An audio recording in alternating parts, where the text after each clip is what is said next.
Emergency basement episode. I clapped for that. You better believe it. JD Vance and Tim Walz faced off tonight. This very night on which I am writing, recording, and releasing this video. It's 11 p.m. I watched the debate, so you don't have to. Actually, you should watch it because it's actually really good. I will be honest, I did miss the beginning. I missed the first 10 or 20 minutes, and I heard Tim Walz was pretty awkward, but we're going to get into it. Ladies and gentlemen, welcome to the Basement Podcast. I'm your host, Thucydidies, and I'm all alone today, actually. Like I said, I made this episode 10 minutes ago. Here on the Basement Podcast, we're here to have some good times, hot takes, and just generally make fun of liberalism and culture from a conservative point of view. If you like what you're hearing, then please subscribe to us on YouTube, follow us on Spotify, leave us some reviews, some comments, some likes, and anywhere else you could possibly find this podcast. I'm trying, guys. I'm trying. Let's get into it. The debate. First off, the moderators. I heard a lot of people saying the moderators were garbage. I thought they were pretty good. Actually, I heard the Daily Wire guys talking about how the moderators were awful and terrible, but also they thought Mr. Burcham was good, so maybe we shouldn't take their opinion. I'm just kidding. They have a pretty good opinion on the thing. Mr. Burcham was absolute garbage. And maybe if you compare them to a really good set of moderators, and these moderators tonight were pretty bad. But when you compare them to the ABC moderators of the Trump-Kamala debate, these guys seem pretty downright unbiased. They obviously went after JD Vance more than Tim Walz. They cut JD Vance off more. They cut Tim Walz off less, and they asked JD Vance more direct and pointed questions. They also pulled out a couple of fact checks, even though they weren't actually supposed to. And JD Vance did go after them for that at one point. They tried fact checking and said, "Hey, I thought we were gonna do this, guys," and that was a lot of fun. I did laugh at that point. They actually did allow some conversations between the two. They wouldn't, if there was a bit of back and forth, they wouldn't interrupt immediately. They let them go for 20, 30 seconds. That being said, they also allowed conversations they had conversations to wander, or actually they would even redirect topics themselves back to things they weren't supposed to. For example, they might be talking about one thing and they reverted back to illegal immigration. I think on 2 or 3 occasions where they weren't even talking about illegal immigration. Happened, multiple times. They were also pretty bad about getting direct answers out of Tim Walz. We'll get into Tim in a little bit. I'll rip a new one in a little bit, but the moderators were pretty good at not muting mics. They did it a couple times, but not egregiously like has been the norm in the last couple of debates. And I'll actually give them credit for asking some pretty legit questions on both sides. They asked fair questions of Tim at times. They asked fair questions of JD Vance at times. They specifically pressed Tim on his frankly absurd lies about being at the Tiananmen Square massacre, which, come on, Tim, you're going to lie about that? Buddy. I don't think they were as bad as they could be. Well, certainly they weren't as bad as they could be. They could have been better, but they were a lot better than what we've seen recently. One place where the moderators should have been harder on Tim Walz, besides, the entire debate, is when Tim claimed that Trump and Vance wanted to remove regulations on home building, because apparently, according to him, that would mean that houses would no longer be built to code and start spontaneously combusting. Vance also should have pushed harder back on that absolute pile of garbage out of Tim Walz's mouth, which is most things that come out of Tim Walz's mouth. But anyways, they really should have been more aggressive on making Tim clarify that, because that's a pretty big load of crap. The whole debate had a really weird dynamic in the sense that Walz and Vance were actually being really nice to each other. It was backhanded at times, but also the times they were just being too nice to the point where they would randomly be "Oh yeah, actually, I kind of agree with that." It was really weird. And when you can contrast how they behaved tonight to the previous presidential catfight, they actually seem really, really mature. So much more mature than the Trump-Kamala debate. Oh my gosh, she drove me crazy. I had a hard time sitting through that debate. That being said, if I had $1 for every time that one of them said, I kind of agree with him on this, or something to that extent, I would be eating well tomorrow. Subway, not just McDonald's. And while Walz's objective in the debate was to paint J.D. Vance and Trump as weird, cruel, and crazy, he really gave J.D. Vance the biggest opportunity to come across as kind and caring and gentle, which is hilarious. I bet Tim thought he had landed a knockout punch against that hateful J.D. Vance when he mentioned that his son, Tim Walz's son, had witnessed a mass shooting. And as soon as he says that, JD comes on, he says, "Oh, I'm so sorry, I didn't know that." And you immediately, he just comes across so incredibly genuine. It's just 100% script flippage, and now Tim looks like he's using his son's trauma for votes, and JD is like this sweet father figure to Tim Walz's son, because I don't think Tim Walz is a great father figure. I don't know. It's hard to say. I wasn't raised by him. I don't think I'd want to be. Both candidates in the debate came across as more moderate than they really are, especially Tim Walz. If you went on this debate alone, like this is all you knew about Tim Walz, he kind of sound like he's not too crazy. Like, he's crazy, obviously, but he's not too crazy. But if you had heard anything Tim Walz has said outside of this debate, you know that he is a raving lunatic. And honestly, probably one of the furthest left people Kamala Harris could have picked. Walz was pretty typical, extremely pathetic, very evasive. He lied through his teeth the entire time. He was smearing facts. He was misconstruing so much information that he seemed disingenuous. He was pretty clearly not being genuine the whole time. And he would go on these long, wandering answers, and he'd go on and on and on about how his family or his childhood, or at one point he's talking about how he kept a shotgun in his car so he could shoot pheasants after football practice. Like, come on. Nobody out there believes that Tim Walz is murking burbs after footy, okay? But on one rare occasion, J.D. Vance tried to evade a question. And one of the few times J.D. Vance tried to evade a question. This didn't happen much, but Tim immediately hit him with, "That's a damning non-answer," as if Tim Walz had answered any questions up to this point. And if you go back to the Tiananmen Square thing, he basically spent 2 whole minutes just yakking on and on and on about how he grew up in a, lower middle class income family, and he got the opportunity because he served in the National Guard, but then he became a 4th grade teacher, or he became a teacher, and then he got to go to China or Hong Kong, and it was kind of in that same summer when that thing happened, and he's kind of an idiot, and he just kind of rambles sometimes, and sometimes he says stuff he doesn't mean to, and he was there, but he wasn't there, and it doesn't really matter. That's about pretty much what he said, but less yapping. Anyways, he's just... Tim Walz, what a guy. That being said, J.D. Vance was not perfect. He obviously had to appear less rhetorical than Trump, because J.D. Vance, half of his purpose on the ticket is to clean up the ticket. And in being less rhetorical and maybe a little nicer than Trump, he did miss some opportunities to go after Tim on all of Tim Walz's BS. You could tell when Tim Walz was lying because his mouth was moving.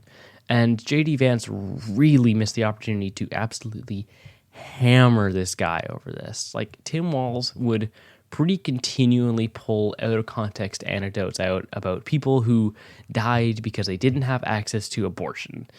Or something to that extent. And J.D. Vance really should have pulled on some of his own heartstrings about all the babies that have needlessly died due to abortion.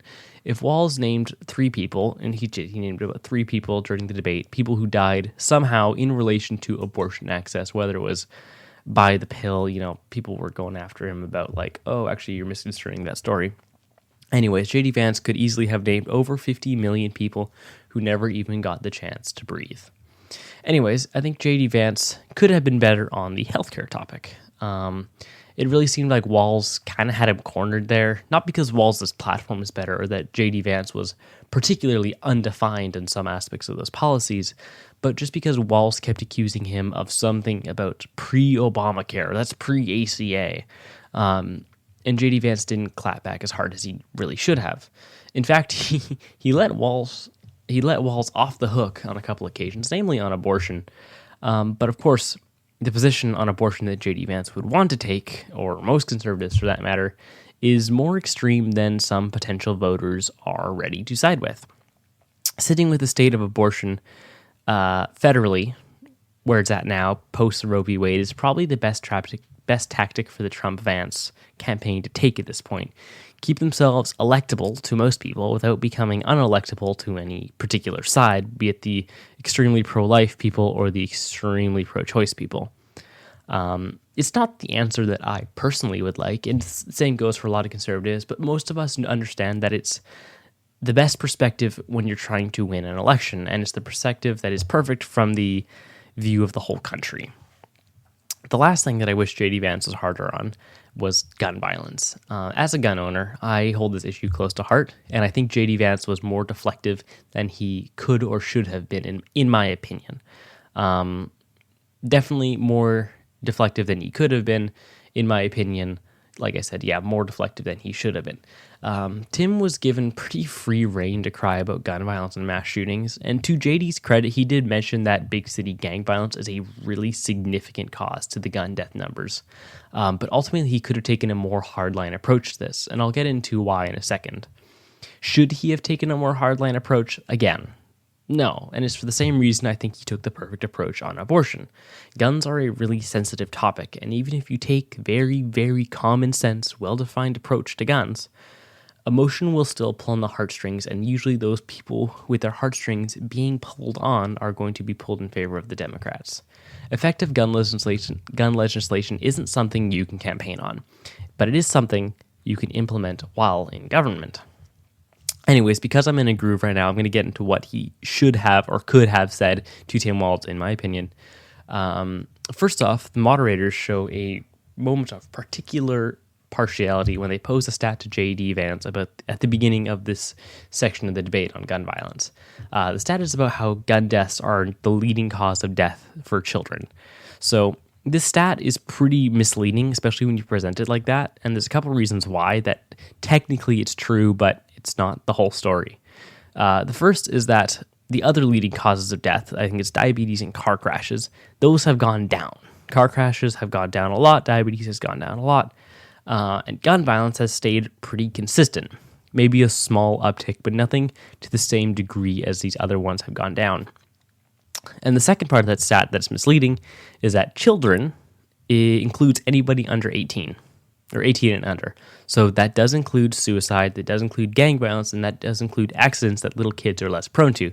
Little kids, not invincible to gun accidents. Keep your guns secured, people. But generally, you don't see 9-year-olds running the streets and dealing drugs. Another thing is that J.D. Vance should have leaned into the mental health crisis aspect of the gun violence issue in America. He did bring this up, and he did defend it well as he, could have without being too pro-gun, but he could have, of course, said more. They did mention Finland and about how Finland has a significant gun ownership but less violence. And JD did well to mention that they have a very different mental climate and different attitude towards guns there. Same goes for a place like Sweden or Switzerland. I actually have a Swiss friend, and as any good Swiss man does, he serves in the Swiss military. He owns a Sturmgewehr 550, and so do many other Swiss. But we don't hear about the Swiss suicide crisis. In my opinion, it's because when you educate your population on gun safety and you get people who are busy being useless into something productive like military training, you give people purpose and you make them not idiots in regard to gun safety. If you teach people that guns are not toys, people don't treat them like toys. But gang culture and idiots have put guns in a bad light. They make them like toys. That's why you see dudes in America shooting their nuts off on TikTok. It's a thing. It was an actual TikTok challenge where people would point loaded pistols at their balls and fiddle with the trigger. And unsurprisingly, some dudes pulled the trigger. It's also why people in the Middle East are executing each other at parties, because they think they're shooting their AKs in the air one-handed is a great idea.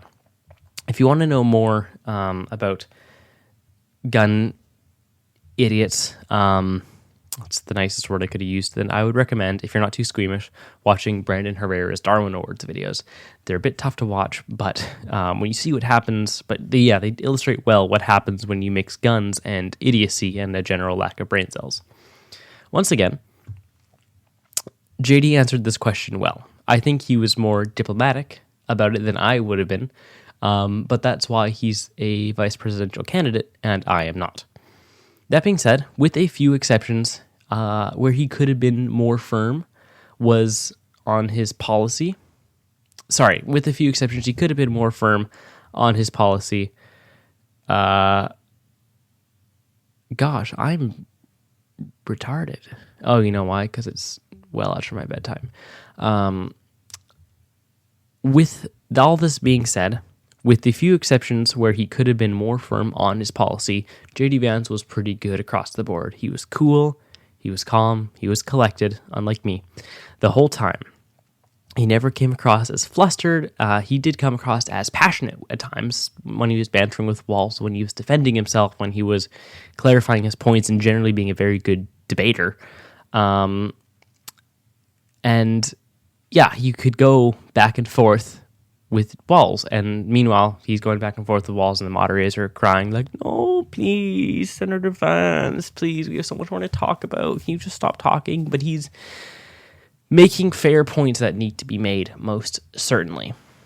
Ultimately, I wish that we could switch these VP picks with the current presidential nominees, because it would be a way better election, a completely different election when you put Tim Walz, who's a raving lunatic, and J.D. Vance, who is a pretty cool, classy cat in this regard.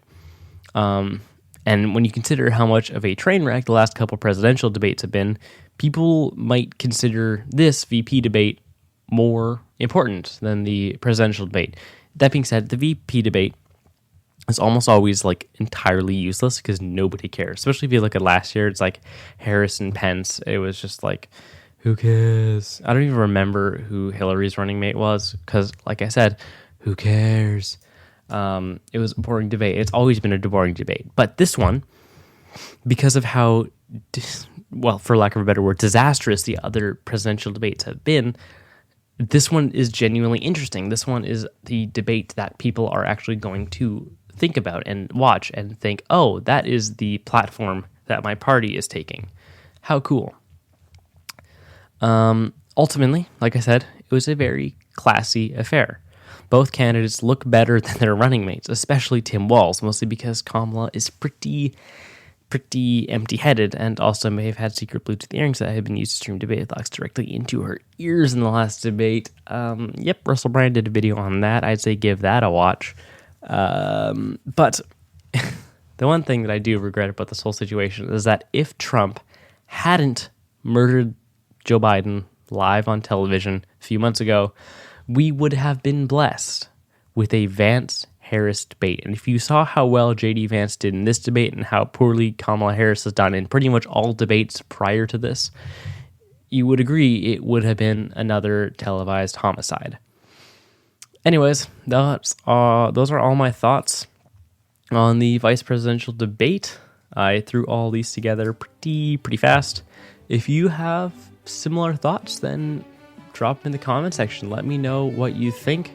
Let me know who you think won the debate and how this will affect the election. Anyways, music's fading in.